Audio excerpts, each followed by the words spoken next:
Welcome to square talks.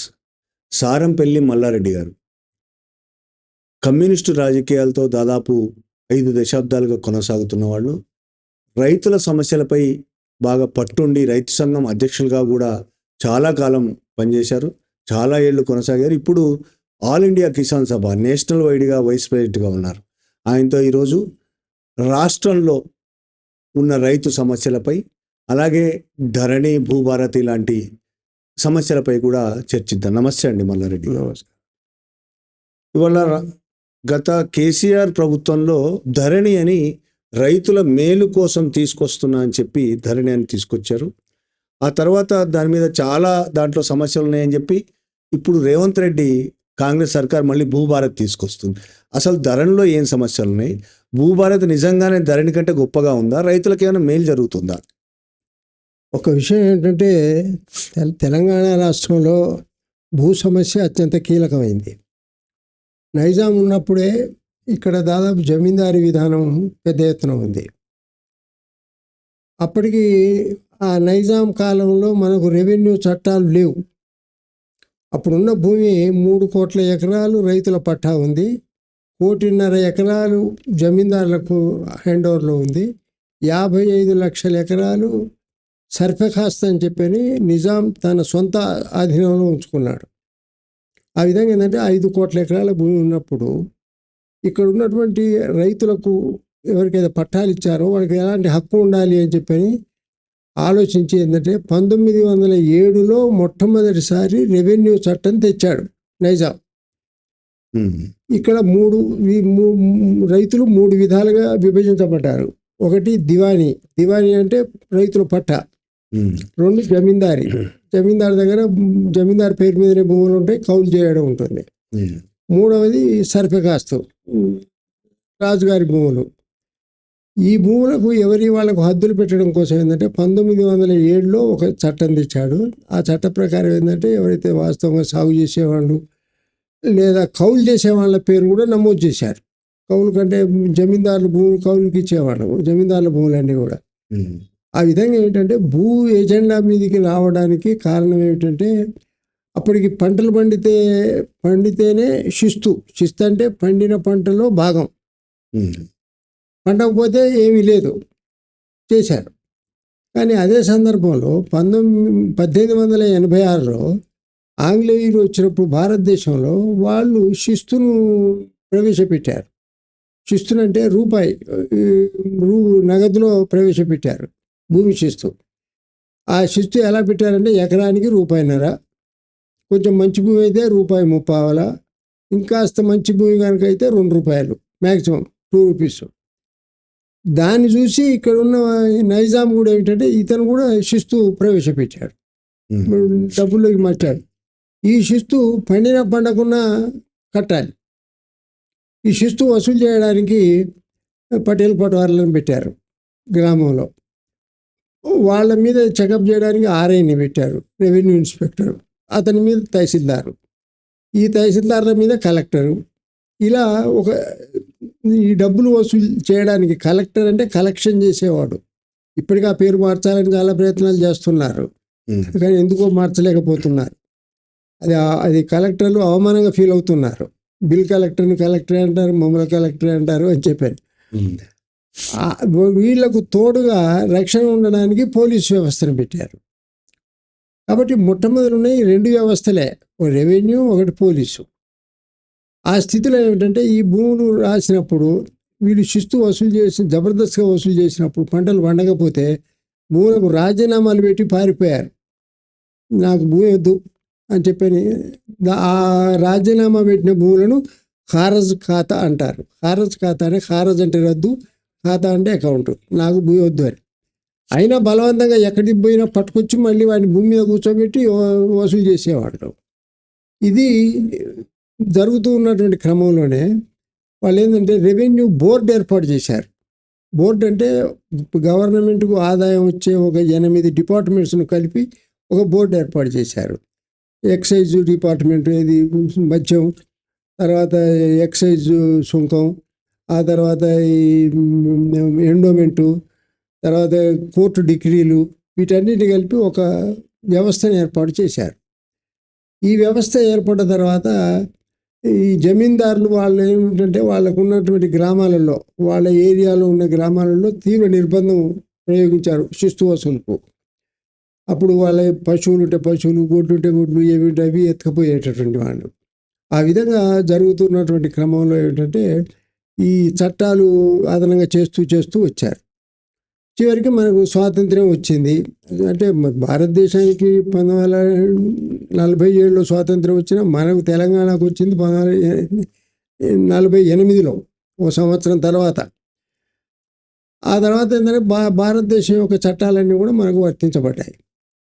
అలా చట్టాలు చేస్తూ వచ్చారు. దాదాపు ఏంటంటే 170 చట్టాలు చేశారు ఈ రెవెన్యూకు.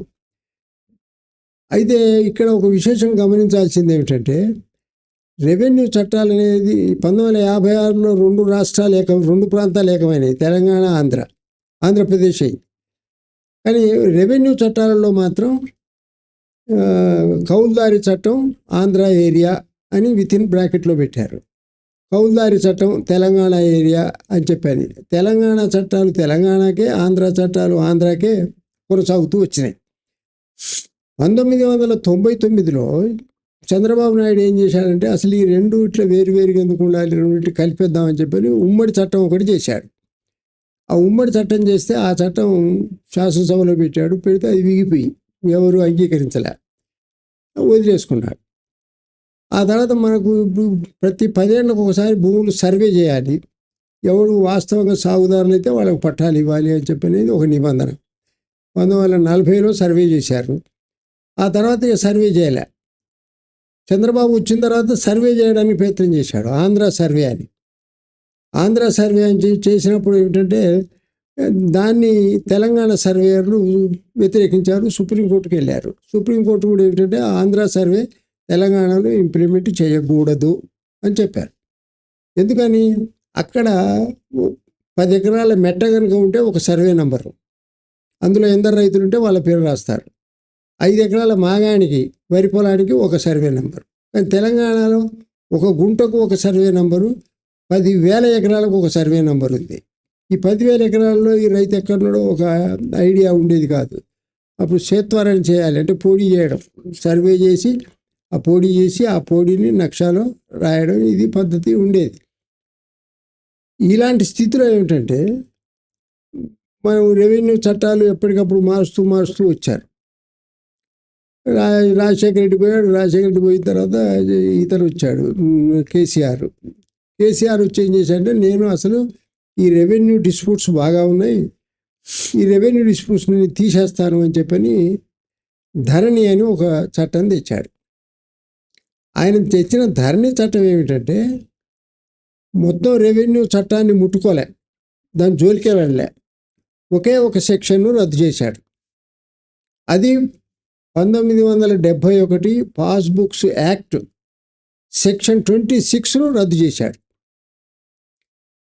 1971 పాస్బుక్స్ యాక్ట్ సెక్షన్ 26 ఏం చెప్తుంది? అది ఎవరైతే పట్టేదారుగా ఉన్నాడో వాడికి పాస్ పుస్తకం ఇవ్వాలి, ఎవడైతే వాడి భూమి ఇతరులు సాగు చేస్తే వాడికి పాస్ పుస్తకం ఇవ్వాలి, వాడు సాగుదారు, వీడు పట్టేదారుగా ఇవ్వాలి.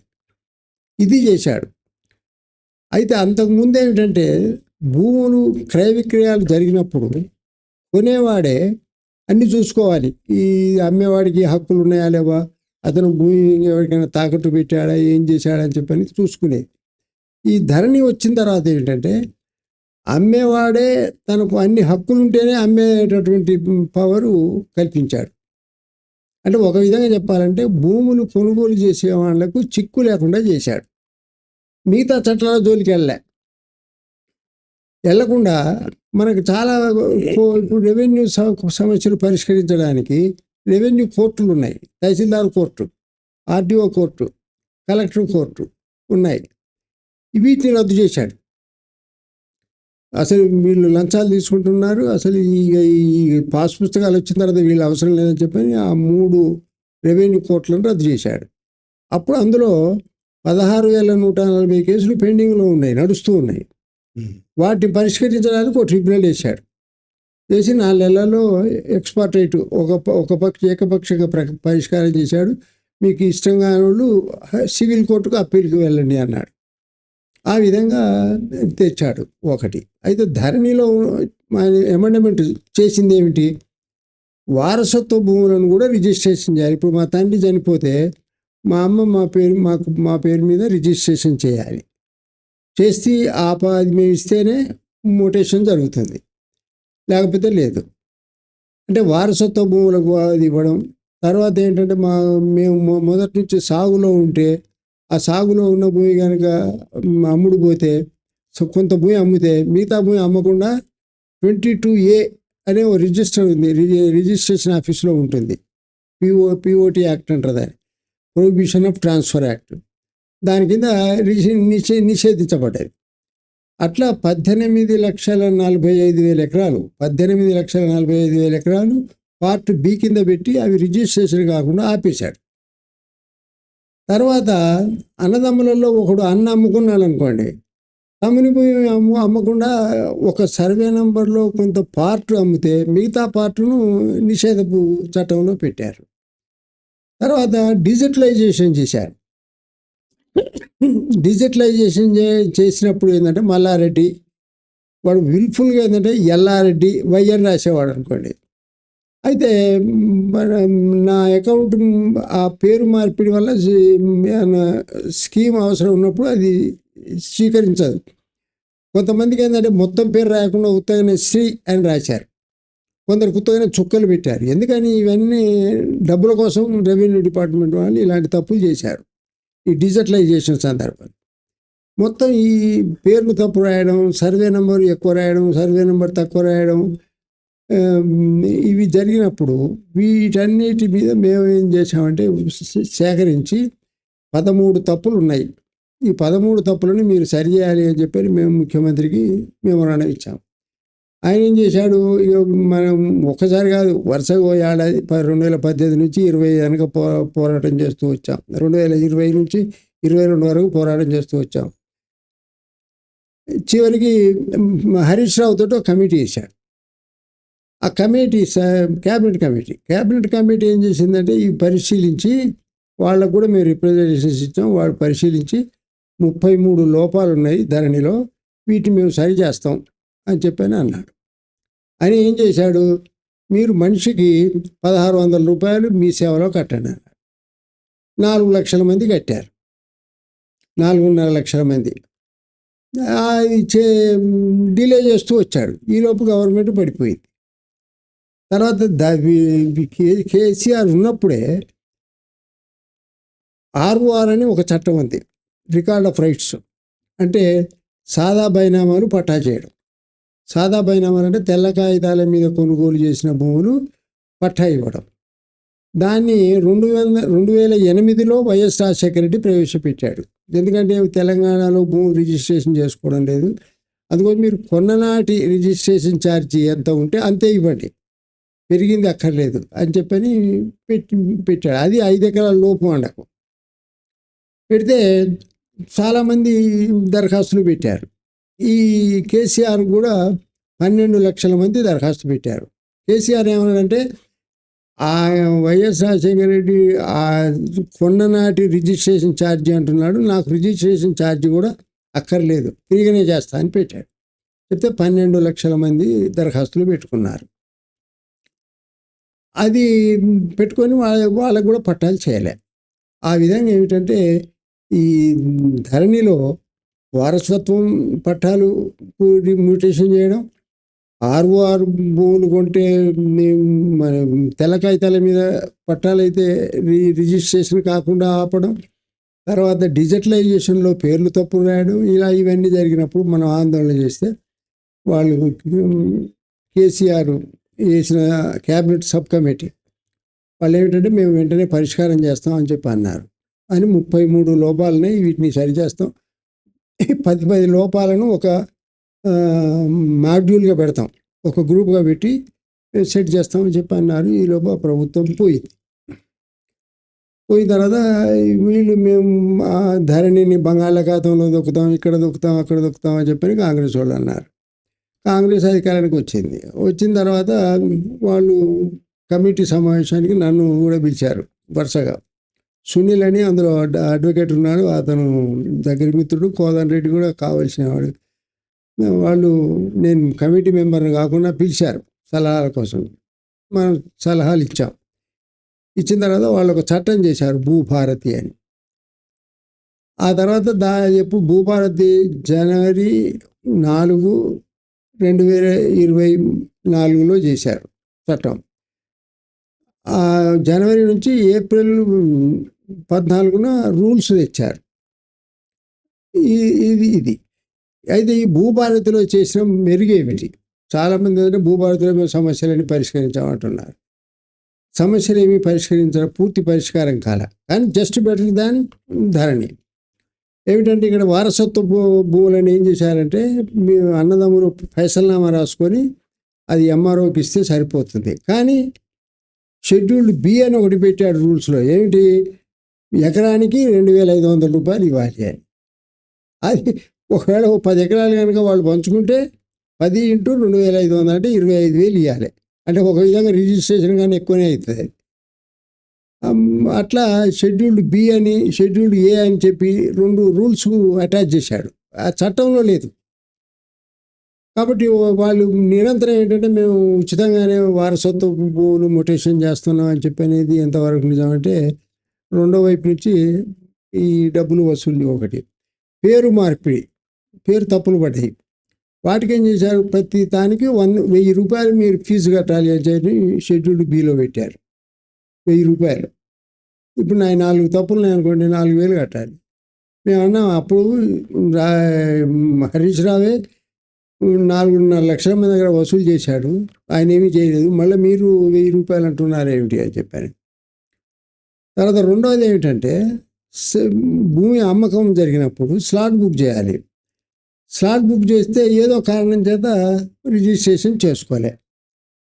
మళ్ళీ మేము రెండోసారి స్లాట్ బుక్ చేసామనుకోండి, అప్పుడు 500 రూపాయలు పెనాల్టీ కట్టాలి.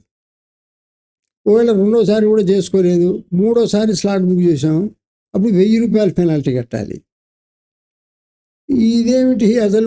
ఇట్లా డబ్బులు వేశారు ఏమిటి? ఇది సిస్టమ్ ఈజ్ నాట్ కరెక్ట్ అని చెప్పారు. రెవెన్యూ మినిస్టర్కి చెప్పాం, తర్వాత తుమ్మల నాగేశ్వరరావుకి చెప్పాం. ఎవరికి చెప్పినా వాళ్ళు నవ్వి ఊరుకున్నారే తప్ప ఏమీ మార్చలేదు. ఇప్పుడు ఏమిటంటే మేము మొత్తం చేసామని చెప్పాను. అయితే వీళ్ళు చేసిన ఒక పని ఏమిటంటే, రెవెన్యూ కోర్టులను రద్దు చేసినటువంటి వాటిని రీఇనిషియేట్ చేస్తామని చెప్పని చట్టంలో చెప్పారు, రూల్స్లో కూడా చెప్పారు. తహసీల్దార్, ఆర్డీఓ, కలెక్టర్.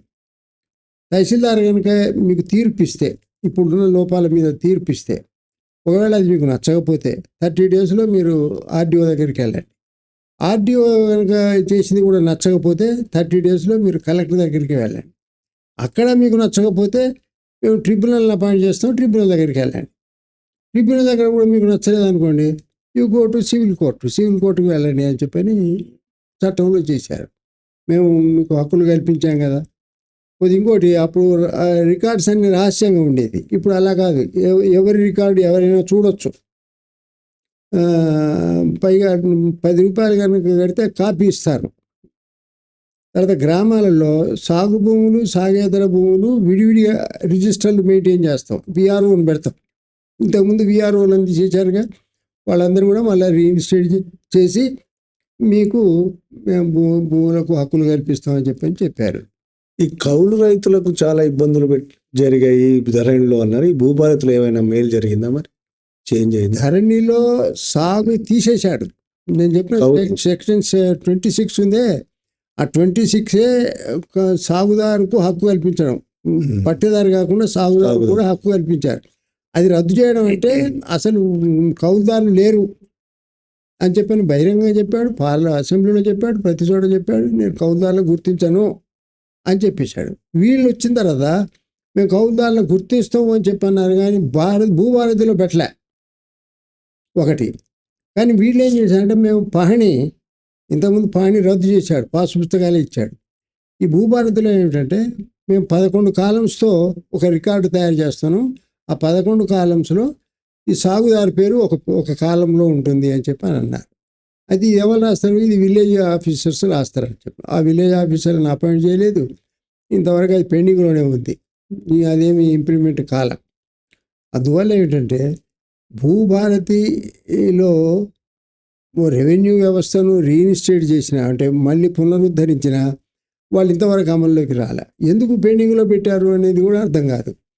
కానీ ఇక్కడ ఒక్క విషయం ఏంటంటే, నా అనుభవంలో భూ సమస్యలు ఈ గవర్నమెంట్ కాదు, ఏ గవర్నమెంట్ వచ్చినా 100% పరిష్కరించొద్దు అనేది నాకున్న అభిప్రాయం. పరిష్కరించొద్దు. ఎందుకు పరిష్కరించదంటే, వాళ్ళందరూ ఇప్పుడు ఫామ్ హౌస్ కల్చర్ వచ్చిన తర్వాత వాళ్ళందరి భూములన్నీ ఆక్రమించారు. ఇప్పుడు టీఆర్ఎస్లో ఉన్న వాళ్ళంతా కాంగ్రెస్కి వచ్చారనుకోండి, ఇప్పుడు మీరు సర్వే చేస్తామన్నారు, సర్వే చేసి భూదారు కార్డు ఇస్తామన్నారు. సర్వే చేయడం అంటే ఏమిటి? మాన్యువల్ సర్వే చేయాలి. ఇంతకుముందు సుబ్బారావు అనే అతను, మా ఫ్రెండ్ ఒక అతను నిజామాబాద్లో చేశాడు భూభారతి పేరుతో సర్వే. అది ఫెయిల్యూర్ అయిందని చెప్పి రాజశేఖర రెడ్డి దాన్ని రద్దు చేశాడు. ఆ రికార్డ్ అంతా మన దగ్గర ఉంది. అందువల్ల ఏమిటంటే, సర్వే చేసి ఎవరిది వాడికి కనుక ఇవ్వాలి అని చెప్పిన సదుద్దేశం ఉంటే ఈ చట్టాలు ఇలా ఒక చోట అమలు చేస్తామని చెప్పని ఆచరణలో మళ్ళీ రూల్స్లోకి వచ్చినప్పటికీ అది అమలు చేయడానికి డబ్బులు కట్టాలి అని ఇట్లాంటివి ఉండవు. నా స్టడీలో ప్రతి రెవెన్యూ చట్టం ఇట్ హ్యాస్ లూప్ హోల్స్, దానికి బొక్కలు ఉంటాయి. ఇప్పుడు ఉదాహరణకు భూ సంస్కరణలు ఉన్నాయి. మన స్టేట్లో 10 స్టాండర్డ్ ఎకరాలంటే 2 పంటలు పండే భూమి అయితే 10 స్టాండర్డ్ ఎకరాలు, 1 పంట పండే భూమి అయితే 53 ఎకరాలు సీలింగ్ 5 గల కుటుంబానికి. ఈ సీలింగ్ చట్టం చూస్తే నిజంగా 53 ఎకరాలకు మించి మనం ఉన్నోళ్ళే అని లాక్కోవచ్చు, కానీ మన ముఖ్యమంత్రికే ఉన్నాయి. అసలు ఆ రోజు మన రెవెన్యూ మినిస్టర్ ఉమ్మడి రాష్ట్రంలో ఉన్న అశోక్ గజపతి రాజు, ఆయన వాళ్ళ విజయనగరంలో మాన్సా ట్రస్ట్ అని చెప్పి 6,000 ఎకరాల భూమి ట్రస్ట్ కింద పెట్టుకున్నాడు. అది సీలింగ్లోకి రాలే. అంటే ట్రస్టులు కనుక ఏర్పాటు చేసుకుంటే ఎన్ని ఎకరాలు ఉన్నా సీలింగ్లోకి రాదు. నేను, నా భార్య, నా కొడుకు, కోడలు కలిపి ఒక ట్రస్ట్ పెట్టుకున్నాం. ఓ బడో గుడో ఏదో ఒకటి పెట్టాము, అది రాదు. రెండోది ఏంటంటే, కాఫీ తోటలు, రబ్బర్ తోటలు పెడితే సీలింగ్ వర్తించదు. కాఫీ తోటలు అంటే ఎకరానికి ఒక మొక్క పెట్టామనుకోండి, అది పెట్టాను పోయింది మళ్ళీ పెడతాను అని చెప్పి దాట వేసుకోవచ్చు. క్యాబినెట్ ఆమోదం అయితే సీలింగ్ వర్తించదు. ఇప్పుడు క్యాబినెట్ భూములు ఇస్తూ ఉంటుంది ఇండస్ట్రీస్కు, వాటికి వీటికి, ఇన్స్టిట్యూషన్స్కు. కాబట్టి ఇట్లా చూస్తే అసలు మెయిన్ సెక్షన్కు సబ్సెక్షన్లు అని ఉంటాయి. 1, 2, 3, 4, 8 వరకు ఉంటాయి సబ్సెక్షన్స్. జాగ్రత్తగా ఈ సబ్సెక్షన్లను చదవాలి. ఉదాహరణకు చేద్దాం, వైట్ పేపర్ తెల్ల కాగితాల మీద కొన్న భూములు పట్టాలకు చేయబడును అనేది సెక్షన్. దాని కింద ఏం పెట్టాడు? ధరణిలో ఉన్నదే సేమ్ భూభారతిలో పెట్టాడు. ఏం పెట్టాడంటే 10/10/2020 నుండి 10/10/2020 నుండి 10/11/2020 లోపు ఎవరైతే దరఖాస్తులు పెట్టుకున్నారో వాళ్ళవి మాత్రమే రెగ్యులరైజ్ చేస్తామని. అంటే ఆ నెల రోజుల్లో ఎవరైతే అప్లికేషన్ పెట్టారో వాళ్ళే చేస్తాం హైకోర్టు తీర్పు ప్రకారం అని. మేము ఒకటి అన్నాం, మీ గవర్నమెంట్ అధికారానికి వచ్చింది 9/12/2023లో వచ్చింది. మీ గవర్నమెంట్ అధికారానికి వచ్చేంత వరకు తెల్ల పేపర్లు ఉన్నాయని కూడా మీరు రెగ్యులైజ్ చేస్తే మంచిది అని చెప్పని వాళ్ళకు వ్రాతపూర్వకంగా పెట్టాం. బట్ వాళ్ళ దానికి ఆమోదం లేదు. అందువల్ల ఏమిటంటే, ఇప్పుడు ఫామ్ హౌస్ కల్చర్ వచ్చిన తర్వాత టీఆర్ఎస్లో ఉన్న వాళ్ళంతా కాంగ్రెస్లోకి రావడం, కాంగ్రెస్ వాళ్ళు బీజేపీలో పోవడం, బీజేపీ వాళ్ళు కాంగ్రెస్లోకి రావడం. వాళ్ళు ఎందుకు ఆస్తుల రక్షణ కోసం వస్తున్నప్పుడు ఈ భూ చట్టాలకు ప్రధానంగా ఏంటంటే బొక్కలు పెట్టడం అనేది ఒక అలవాటుగా వస్తుంది మొదటి నుంచి. అందుకోసమే ఇవాళ మొత్తం మన కోర్టులో ఎన్ని కేసులు పెండింగ్ ఉన్నాయి? 5 లక్షల కేసులు పెండింగ్లో ఉన్నాయి. ఒక 2.5 లక్షలు 2 దశాబ్దాలుగా పెండింగ్లో ఉన్నాయి. నేను మొన్న ఒక అడ్వకేట్స్ మీటింగ్లో వెళ్ళాను ఉపన్యాసం చెప్పడానికి. భాస్కర్ లా కాలేజీలోకి వెళ్ళాను. అప్పుడు ఇదంతా తీసాం. మొత్తం భారతదేశంలో కానీ చూస్తే ఏంటంటే 10 కోట్ల కేసులు పెండింగ్లో ఉన్నాయి. సుప్రీంకోర్టులోనే 82,000 కేసులు పెండింగ్లో ఉన్నాయి. అందువల్ల ఏమిటంటే, ఈ చట్టాలు సక్రమంగా చేయాలి అని చెప్పి అనుకుంటే లూప్ హోల్స్ లేకుండా చేయాలి. లూప్ హోల్స్ ఏవైతే ఉన్నాయో వాటిని రేవంత్ రెడ్డి దృష్టికి, రెవెన్యూ మినిస్టర్ దృష్టికి వ్రాతపూర్వకంగా తీసుకొచ్చాం. కానీ వాళ్ళు ఏమీ చేయలేదు. ఇది చాలా బాగుంది అని చెప్పన్నారు. మేము 10 రాష్ట్రాలు తిరిగి చేశామన్నారు. మరి చేసిన వాళ్ళు అది ఇంతవరకు అమలు జరగలే. ఇప్పటికీ రాష్ట్రంలో వాళ్ళు ప్రజాపాలన పేరుతో దరఖాస్తులు పెట్టండి అన్నారు. అందరూ మంగళవారం దరఖాస్తులు పెట్టారు. ఎన్ని దరఖాస్తులు వచ్చినాయి? 1,40,00,000 దరఖాస్తులు వచ్చినాయి ఇప్పటికీ. ఈ 1,40,00,000లో 70 లక్షల దరఖాస్తులు భూమి సంబంధమైనవి. అవి పరిష్కారం చేస్తామని చెప్పని మొన్న మార్చిలో ఒక క్యాంపెయిన్ చేస్తున్నారు. మార్చి 1 నుంచి 20 వరకు క్యాంపెయిన్ చేసి సవరణలన్నీ చేసి పైకి పంపారు. అవి కిందికి అమల్లోకి రాలే ఇంకా. అందువల్ల ఏంటంటే భూ సమస్య అనేది అత్యంత కీలకమైంది. ఇనాం భూములు మనకు తెలంగాణలో ఇనాం భూములు ఉంటాయి. ఎందుకంటే ఏదైనా వృత్తులు చేసిన వాళ్ళకి అప్పుడు ఇనాములు ఇచ్చేవాళ్ళు. చౌతా ఇనామని, కూలీ ఇనామని, చాకలి, మంగలి, కమ్మరి, కుమ్మరి, మాదిగ ఇట్లాంటి వాళ్ళందరికీ ఇనాములు ఇచ్చారు. 1956లో ఇనాములు రద్దు యాక్ట్ వచ్చింది. ఇనాము అబాలిషన్ యాక్ట్ వచ్చింటే ఏం చేయాలి? ఇనాములు ఎవరికైతే ఉన్నాయో వాళ్ళ పేరు మీదనే పట్టా చేయాలి. వాళ్ళ పేరు మీదనే పట్టా చేయాలి. దేవుని భూమి అయితే దేవుని పేరు మీద పట్టా చేయాలి, అయ్యగారి పేరు మీద కాదు. అది అమ్మడానికి వీల్లేదు. కాబట్టి ఈ అబాలిషన్ యాక్ట్ వచ్చిన ఇప్పటికీ 2025లో వచ్చినప్పుడు 1956లో వచ్చిన చట్టం. 2025లో ఇప్పటికీ ఇనాములు రద్దు కాకుండా ఉన్న గ్రామాలు ఉన్నాయి. ఎందుకు చేయడం లేదు? 1975లో మ్యాండేట్గా చెప్పారు, మీరు వాళ్ళు సాగులో ఉన్నా లేకున్నా మీరు వాళ్ళ పేరు మీద పట్టాలు చేసేయండి, పెండింగ్ ఉంచకూడదు అని చెప్పారు. అదే కాదు, ఈ సాయుధ పోరాటం జరిగిన తర్వాత సాయుధ పోరాటం ముగింపు కోసం జవహర్లాల్ నెహ్రూ గారు ఒక చట్టం తెచ్చాడు. 1950 ప్రొటెక్షన్ యాక్ట్ అని ఒకటి తెచ్చాడు. టెనెంట్ ప్రొటెక్షన్ యాక్ట్ అని 1950. దానికి 37A అని ఒక రిజిస్టర్ చేసి పేర్లు రాశారు. 38E అని చెప్పని పట్టాలు ఇచ్చారు. ఇక్కడ రంగారెడ్డి జిల్లా మెదకులో కనుక చూస్తే ఇప్పటికి కూడా ఆ రోజు సాగులో ఉన్న భూమిని ఈ రోజు కూడా పట్టాలు కాలే. నా దగ్గర చాలామంది వచ్చారు, చాలా రిప్రజెంటేషన్స్ చేశాను కలెక్టర్కు, వాళ్ళకి, వీళ్ళకు. కొన్ని సివిల్ కోర్టులో కూడా నడుస్తూ ఉన్నాయి. అందువల్ల ఏమిటంటే ఎందుకు ఈ కేసులు పెండింగ్లో పెడతారు? ఇప్పుడు నా పేరు మీద 4 ఎకరాలు నేను కొనుగోలు చేస్తే 2 ఎకరాలు రాశావు, మిగతా 2 ఎకరాలు రాలేదు. డాక్యుమెంట్లో 4 ఎకరాలు ఉంటుంది కదా సేల్ డీడ్లో. ఎందుకు 4 ఎకరాలు రాలేదు? ఎవరు రాశారు? వాళ్ళు తప్పు రాశారు. కానీ ఇప్పుడు ఈయన ఏమంటున్నారు రేవంత్ రెడ్డి, మీరు 1000 రూపాయలు కట్టండి మీ తప్పును కరెక్షన్ చేయడానికి. తప్పు మేం చేశామా? తప్పు వాళ్ళు చేశారు, మీ ఆఫీసర్లు. They have to pay. అసలు ఇంకా వాళ్ళ మీద యాక్షన్ తీసుకోవాలి, వాళ్ళ మీద మీరు శిక్షించాలి. కానీ 23 సెక్షన్స్ ఉన్నాయి మీ భూభారతిలో.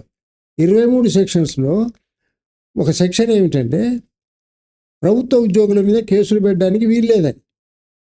అసలు తప్పు చేసిన వాడి మీద కూడా కేసు పెట్టకూడదు అని చెప్పి పెట్టి దాని కింద ఏం రాశారంటే, ఒకవేళ వాళ్ళు ఉద్దేశపూర్వకంగా ఆయన తప్పు చేస్తే బీజేపీ గవర్నమెంట్, సెంట్రల్ గవర్నమెంట్ మొన్న న్యాయ అని వాళ్ళు ఒక అమెండ్మెంట్ చేశారు 3.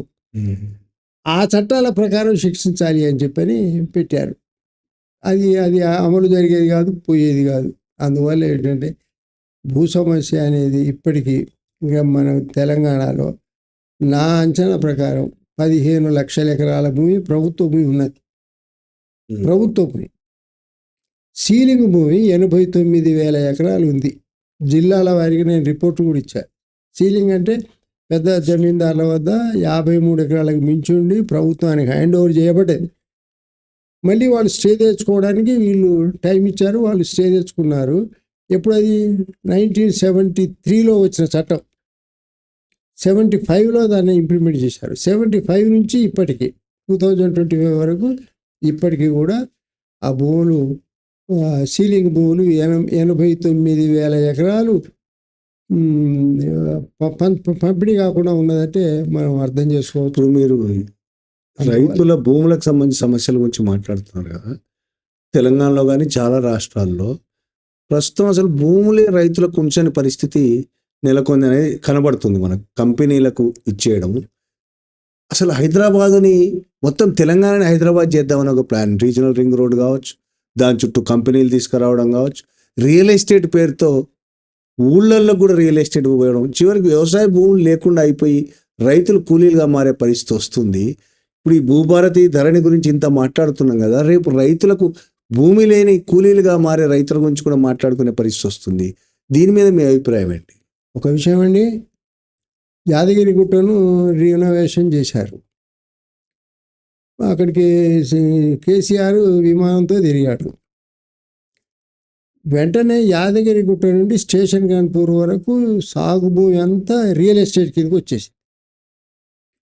ఇప్పుడు మన రాష్ట్రంలో 1,63,00,000 ఎకరాల సాగు భూమి, 1,63,00,000 ఎకరాలు. ఇప్పుడు మనం సాగు చేసేదంతా 1,10-15 ఎకరాలు సాగు చేస్తున్నాం. దాదాపు 40-45 లక్షల ఎకరాలు రియల్ ఎస్టేట్ కింద పోయింది.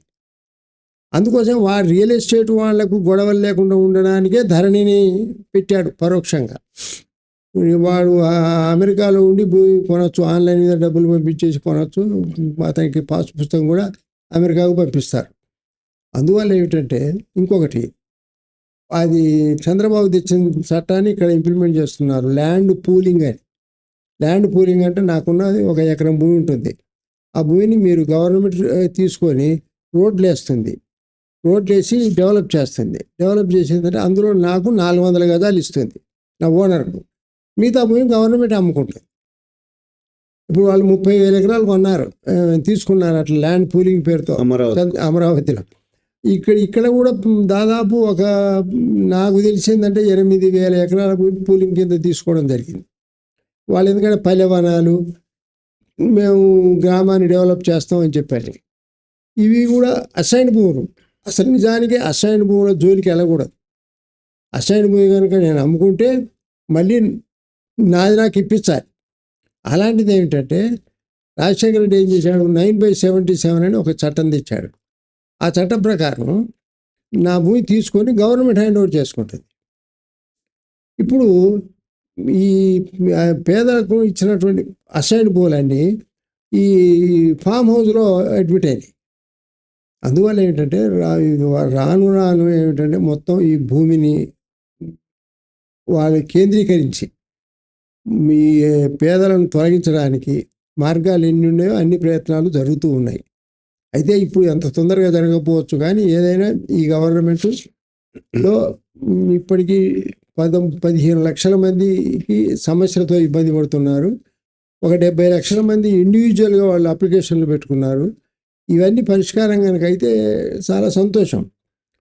కానీ పరిష్కారం ఇప్పటికి 16 మాసాలు అవుతుంది ఈ గవర్నమెంట్ వచ్చి. అసలు ఎందుకు డిలే ఎందుకు అవుతుంది? ఎవరు అడ్డం పడుతున్నారు? విలేజ్ ఆఫీసర్లను అపాయింట్ చేసి వెంటనే నువ్వు రాటిఫికేషన్ కార్యక్రమం పెట్టుకుంటే నెల లోపల అయిపోతుంది. ఇవన్నీ కూడా ఏమిటి?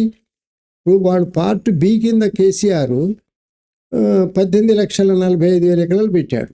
ఆ పార్ట్ బి కిందంతా నేను చేస్తా అని చెప్పని శ్రీనివాసరెడ్డి గారు చెప్పారు, రెవెన్యూ మినిస్టర్. మరి ఇంతవరకు చేయలేదు. అందుకోసం ఏంటంటే ఈ జాప్యం చూస్తే క్రమంగా మళ్ళీ అనుమానాలు పెరిగేటటువంటి పరిస్థితి ఉంది. అందుకోసం ఈ గవర్నమెంట్ అయినా వెంటనే చేయాలి. ఇప్పుడు వ్యవసాయం కనుక దెబ్బతింటే, ఇప్పుడు మన తెలంగాణ పరిస్థితి ఏమిటంటే మిగులు రాష్ట్రం, కానీ వాళ్ళ మనం వంట నూనెలు, పప్పు ధాన్యాలు, పంచదార, తర్వాత ఈ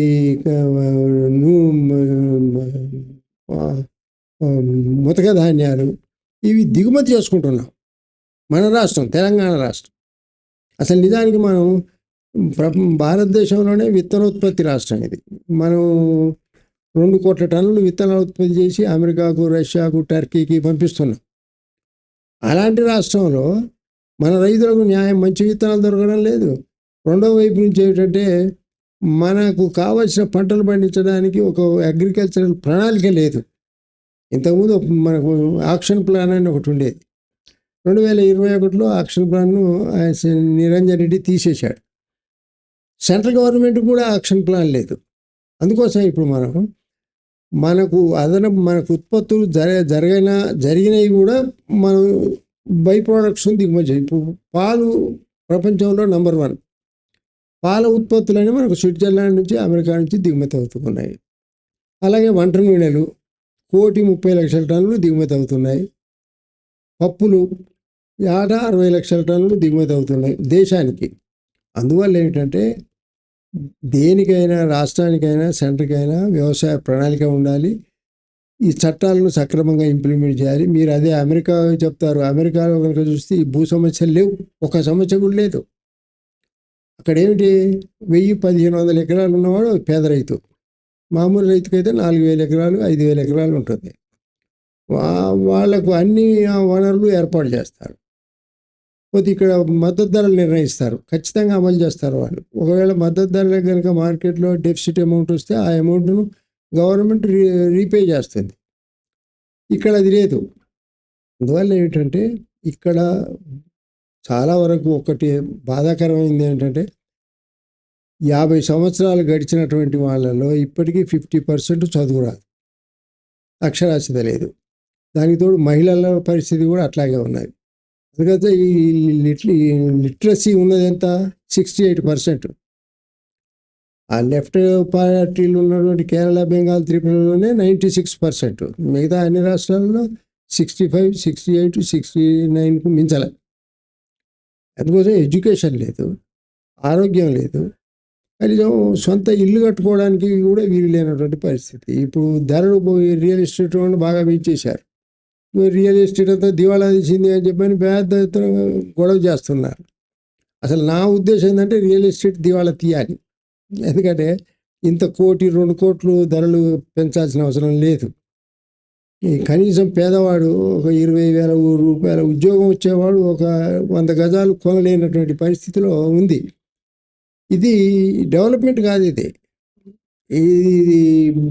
మీకు ఏ దేశంలో ఎక్కడైనా ఇలాంటి పరిస్థితి లేదు. ఇంత ఒక్కసారిగా ఈ గాలిబుడిగా ఎప్పుడో డామ్ ఉంటుంది. అందుకోసం ఏంటంటే ఈ భూ చట్టాలు ఏవైతున్నాయో ఇప్పటికైనా భూభారతిలో ఉన్న లోపాలను సరిచేయాలి. మేము ఆల్రెడీ రిప్రజెంటేషన్ వాళ్ళ మినిస్టర్ టేబుల్ మీద పెట్టాం. అవి సరిచేసి ప్రతి రైతుకు హక్కు కల్పించాలి. ఇప్పుడు ఇండ్లు లేని వాళ్ళు 40 లక్షల మంది ఉన్నారు. మన దగ్గర 1,10,00,000 కుటుంబాలు ఉన్నాయి రాష్ట్రంలో. 40 లక్షల మందికి ఇళ్ల స్థలాలు లేవు. ఇప్పుడు మీకు వాళ్ళు ఇచ్చే 5 లక్షల రూపాయలు ఎవరికి, ఇళ్ల స్థలాలు ఉన్నోళ్ళకి ఇస్తున్నారు. సెకండ్ టైం మేము ఈ స్థలం కొనిస్తామంట. కొని కూడా ఎందుకు? ఇప్పుడు ఇంతకుముందు దళితులకు కూడా 3 ఎకరాలు కొనిచ్చారు. ఎంత, 680 కోట్లు పెట్టి 15,000 ఎకరాలు కొనిచ్చారు. ఎందుకు కొనివ్వాలి? అసలు మీరు సర్వే చేస్తే దాదాపు 15 లక్షల ఎకరాల భూమి, ప్రభుత్వ భూమి బయటపడుతుంది. చెరువు పడకలు కానీ, బంచరాయి కానీ, గెట్ నంబర్ కానీ, పోరంబోక్ కానీ, ఫారెస్ట్ పోరంబోక్ కానీ, అంటే ఫారెస్ట్కు రెవెన్యూకు మధ్యలో ఉంటుంది పోరంబోక్ అని, అట్లాంటి కానీ ఆ భూములన్నీ పేదలకు పంచవచ్చు. అందుకోసం అది గవర్నమెంట్కి ఒక చిత్తశుద్ధి అనేది ఉండాలి. అలా ఇప్పుడు లేకపోతే ఇప్పుడు ఈ పోరాటాలు ఎందుకు జరుగుతున్నాయి? ఏ భూమి లేదన్నది, చివరిగా ఒక మాట చెప్పి ముగిస్తాను. ఏ భూమి లేదన్నటువంటి రాజశేఖర్ రెడ్డి మనం ఆందోళన చేస్తే ఒక 3 నెలలు సరే పంచరాయి భూములు పంచుతానని చెప్పని ఆర్డర్లు ఇచ్చాడు. ఎంత పంచాడో తెలుసా? 7,15,000 ఎకరాలు పంచాడు. 2008 నుంచి 2010 వరకు 7,15,000 ఎకరాలు 6 లక్షల మందికి పంచాడు. ఎక్కడి నుంచి వచ్చింది ఆ భూమి? ఇప్పటికీ కూడా సర్వే చేస్తే కావాల్సినంత భూమి ఉంది. హైదరాబాద్ సిటీలోనే తేలుతుంది భూమి ఎవరి ఆక్రమణలో ఉందో. అందువల్ల ఏంటంటే ఈ భూ చట్టాలు లూప్ హోల్స్ను సరిచేసుకొని కనుక పనిచేస్తే రైతులకు ఉపయోగం. అయితే ధరణి కన్నా ఇది కొంత మెరుగు. రెవెన్యూ కోట్లు అవి రావడం తప్ప ఆ కోట్లు ఇప్పుడు రాలా. ఇప్పటికి వస్తాయని చెప్తున్నారా? వస్తే ఉపయోగం. ఎందుకంటే ఎక్కడికో వెళ్ళకుండా. ఇంకోటి షెడ్యూల్లో ఒక గమ్మత్ చేశారు. 5 లక్షల ఎకరాల 5 లక్షల రూపాయల విలువ లోపన్ని తహసీల్దార్, 5 లక్షలు దాటితే కలెక్టర్. అసలు ఇవాళ 10 గజాలకు కూడా 5 లక్షలు దాటే ఉంటుంది. అంటే అందరూ కలెక్టర్ దగ్గరికే వెళ్ళాలి. కలెక్టర్ దగ్గరికి పోతే చెప్రాసి లోపలికి పోనివాడు. అసలు అప్లికేషన్ తీసుకుంటే ఆ కలెక్టర్ పరిష్కరించాడు. 30 రోజుల్లో పరిష్కారం చేయాలి. మరి 30 రోజులు కాదు కదా, దాదాపు సంవత్సరాలు గడుస్తూ నేను వాళ్ళ దగ్గర టేబుల్ మీద పెట్టి అందుకోసం ఈ షెడ్యూల్డ్ బి, షెడ్యూల్డ్ ఏ ఏదైతుందో దాన్ని కూడా సవరించాలి. ఆ విధంగా ఏంటంటే భూభారతిని తిరిగి పునరాలోచన చేయడం మంచిది అనేది నా అభిప్రాయం. థ్యాంక్ యూ అండి మల్లారెడ్డి గారు. Thank you very much. Bhubharati Dharani Thank you. గురించి వివరాలు మా ప్రేక్షకులకు అందించినందుకు థ్యాంక్ యూ వెరీ మచ్.